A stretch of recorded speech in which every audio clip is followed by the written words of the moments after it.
తిరుపతి జిల్లా గూడూరులో మున్సిపల్ కార్మికులు రోడ్డెక్కారు. మున్సిపల్ కార్యాలయం ఎదుట ఆందోళన చేశారు. ఎన్నికల్లో ఇచ్చిన హామీ మేరకు కాంట్రాక్ట్ అవుట్సోర్సింగ్ సిబ్బందిని పర్మనెంట్ చేయలేదని వాపోయారు. కూటమి ప్రభుత్వం గెలుపునకు మున్సిపల్ కార్మికులు కష్టపడి పనిచేశారని తెలిపారు. కార్మికులకు ఇచ్చిన హామీని పక్కన పెట్టి ప్రభుత్వం నిమ్మకు నీరెత్తనట్లుగా వ్యవహరిస్తుందని మండిపడ్డారు.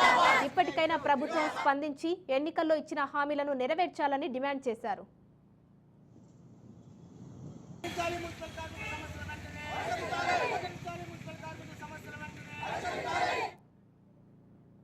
కూటమి ప్రభుత్వం వచ్చి 7 నెలలు గడుస్తుంది. అధికారంలోకి రాకముందు మున్సిపల్ కార్మికులకి ఇంజనీరింగ్ అవుట్సోర్సింగ్ కార్మికులు రాష్ట్ర వ్యాప్తంగా 46,000 మంది పైబడి ఉన్నారు.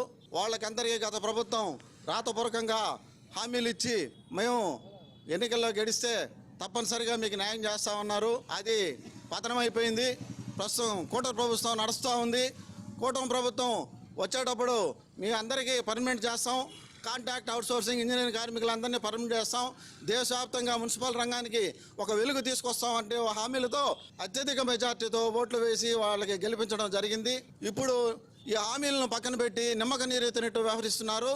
ఈ మున్సిపల్ కార్మికులు చనిపోతే వాళ్ళ కుటుంబంలో ఉద్యోగాలు ఇవ్వడం పక్కన పెట్టారు. ప్రభుత్వ ఉద్యోగాలకి వయో పరిమితి 62 సంవత్సరాలు ఉండగా ఈ మున్సిపల్ కార్మికులకి 60 సంవత్సరాలకే ఇళ్ళకి పంపిస్తున్నారు. ఇది ఏంది? ఈ కార్మికులు పరిస్థితి ఏంది అనేది మేము CITగా మిమ్మల్ని కూటమి ప్రభుత్వాన్ని ప్రశ్నిస్తున్నాము.